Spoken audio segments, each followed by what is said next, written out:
नमस्कार दोस्तों, स्वागत है आपका हमारे चैनल पर जहां पर आपको स्टॉक मार्केट की लेटेस्ट न्यूज़ मिलती रहती है।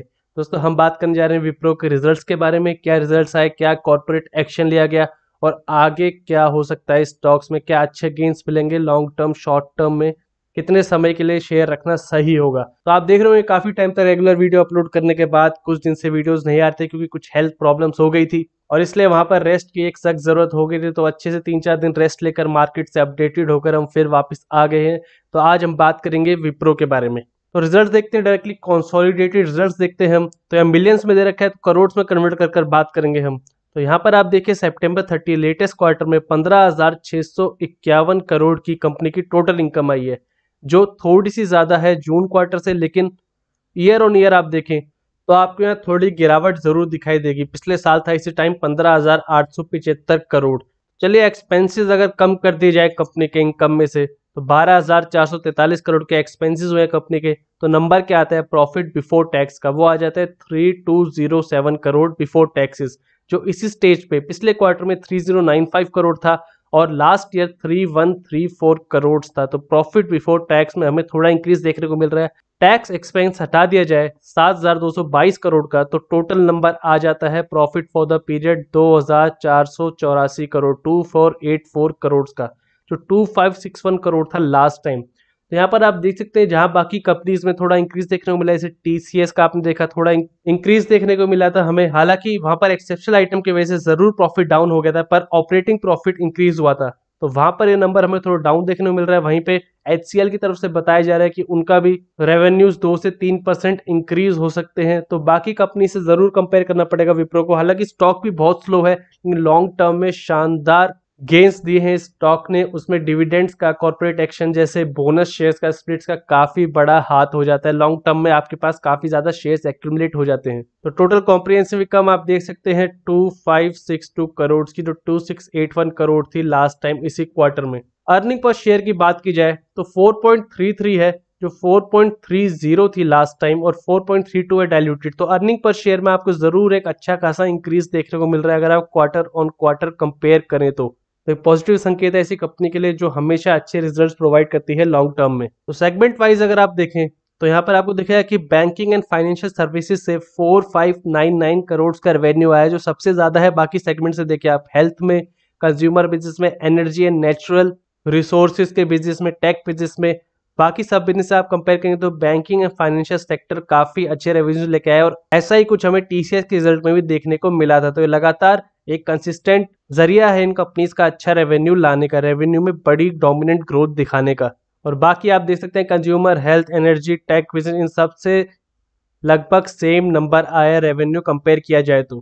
प्रॉफिट देखें तो आप देख सकते हैं डायरेक्टली बैंकिंग फाइनेंशियल सर्विस से 920 करोड़ का है, वहीं पर हेल्थ सेक्टर से 400 करोड़ का, और उसके बाद जो हाईएस्ट है बैंकिंग के बाद वो है कंज्यूमर बिजनेस यूनिट 550 करोड़ का। टोटल वही नंबर आता है हमारे पास 2835 करोड़। तो कंपनी की तरफ से और क्या अनाउंसमेंट की गई है वो है दोस्तों बाई बैक की। जब टीसीएस ने बाई बैक करने का फैसला लिया था तभी थोड़े दिनों में विप्रो ने भी फैसला लिया था, वो भी शेयर्स बाई बैक करेंगे। आज अमाउंट दे दी गई है तो आप देख सकते हैं 9,500 करोड़ रुपीस अमाउंट करने वाले शेयर्स बाई बैक होंगे। तो काफी बड़ा बाई बैक किया जा रहा है। यहाँ पर 4.16% है total paid up equity capital, और वहां पर प्राइस है बाई बैक का 400 रुपीज।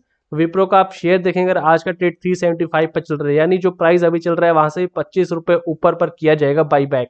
और यहाँ पर जायज की बात है कि एग्जिस्टिंग शेयर होल्डर्स को मिलेगा बाई बैक। किसको मिलेगा किसको नहीं दोस्तों, वो तो आके ही पता लगेगा जब अलॉटमेंट होगी। लेकिन यहाँ पर मैं कहना चाहूंगा ये ऐसा शेयर है जो काफी स्लो चलता है, हालांकि लंबे समय में ग्रोथ दिखाता है। 5 साल का चार्ट दिखाऊं, लगभग डबल हो गया शेयर अपने 5 साल वाले प्राइस से। लेकिन आप देख सकते हैं 5 साल में डबल, यानी इतनी तेज मूवमेंट नहीं है। मैक्सिमम टाइम फ्रेम अगर आप देखें, नीचे आती है फिर से एक नया हाई बनाती है, तो यही सिलसिला चलता रहता है इस कंपनी में। और इसमें अगर आप शॉर्ट टर्म प्रॉफिट्स के लिए जाओगे, क्योंकि आईटी सेक्टर आप जानते हैं बहुत ज्यादा भाग रहा है, अभी कब तक भागेगा, कब फिजल आउट हो जाएगी ये तेजी, वो रिस्क भी रहता है। ऐसा सब स्टॉक्स में, क्योंकि काफी ज्यादा भाग चुका है आईटी शेयर। फार्मा सेक्टर तो आज आपने देखा कि आज वहां पर थोड़ी मंदी चल रही थी, तो एक ना एक टाइम आएगा जब आईटी सेक्टर भी करेक्शन देगा। तो ऐसे स्टॉक्स हैं जिनको आप धीरे धीरे एक्यूमुलेट कर सकते हैं, बाई कर सकते हैं डिप्स के ऊपर। वहां पर आपके शेयर जुड़ते रहते हैं, कॉर्पोरेट एक्शन की वजह से आपको बोनस मिलते रहते हैं, लॉन्ग टर्म में अच्छा साबित हो सकते हैं, जैसा हमें शेयर की हिस्ट्री बता रही है। और ऐसे काफी शेयर्स हैं आईटी सेक्टर में। ये आईटी सेक्टर अगर आप चार्ट देखें तो 11,934 के आसपास बंद हुआ है आज, और यहाँ पर आप देखिए 2 बार तेज मूव आई और दोनों बार ये रेड लाइन आप देख रहे हैं 200 डे मूविंग एवरेज यहाँ पर लास्ट टाइम टच किया था और वहां से एक तेजी आई थी, फिर दोबारा वहीं से बाउंस बैक आया, इस बार एक नया हाई बनाया। लेकिन जो फिलहाल लेवल जो ब्रेक किया है ये काफी इंपॉर्टेंट लेवल है। ये समझने के लिए आपको थोड़ा पीछे लाना चाहूंगा मैं, लगभग नवंबर 2019 से लेकर फरवरी 2020। तो ये जो लेवल है यहाँ से हमें मेजर बाउंस बैक देखने को मिल रहे थे, 2 से 3 बार आप देख सकते हैं।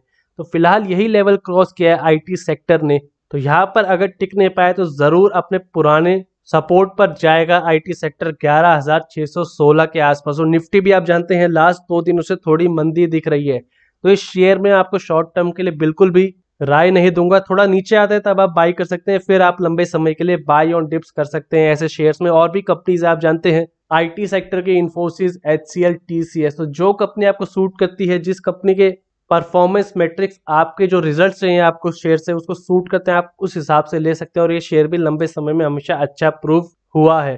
तो यहाँ पर मैं इसलिए आपको कहना चाहूंगा काफी क्रिटिकल लेवल पर है, इसलिए आप शॉर्ट टर्म के लिए आप देख रहे हैं बाई बैक 400 रुपए पर होगा। ज्यादा पैसा रिस्क मत करिए इस पे, अगर एक डिप आती है तो आप बाई कर सकते हैं, वहां से एक्यूमुलेशन शुरू कर सकते हैं इस शेयर की। स्टॉक का पी देखेंगे तो 22.1 चल रहा है, यहाँ पर बुक वैल्यू है 96.8, बुक वैल्यू से लगभग 4 गुना चल रहा है शेयर अभी। और आरओई और आरओसीएन 17.5% और 19.9%। तो यहाँ पर बाकी कंपनी से कंपेयर करेंगे तो उनके थोड़े ज्यादा नंबर है, इसलिए आप देख सकते हैं विप्रो बाकी से थोड़ा स्लो क्यों है।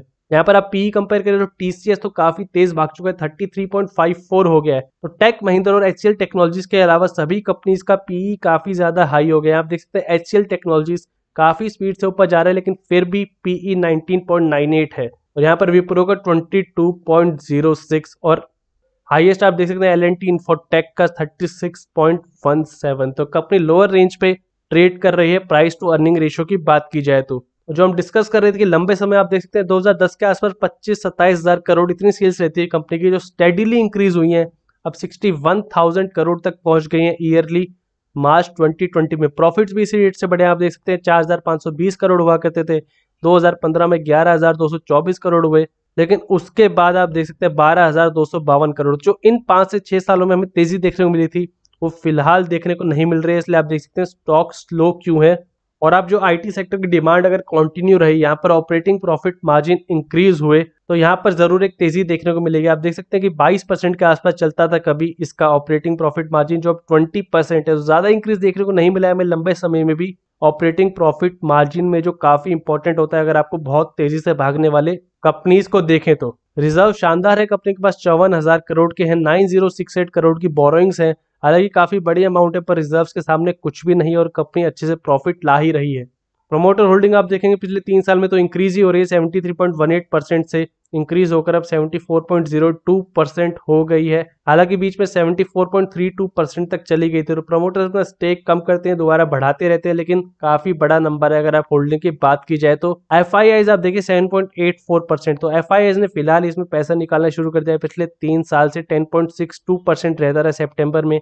और डीआईआईज आप देखें तो 5.57% से 7.61, तो डीआईआईज ज्यादा इंटरेस्टेड दिख रही है इस स्टॉक में। तो दोस्तों ये थी विप्रो से related latest news and analysis. Video पसंद आए तो लाइक कीजिए और ऐसी और वीडियोस के लिए हमारे चैनल को सब्सक्राइब कीजिए।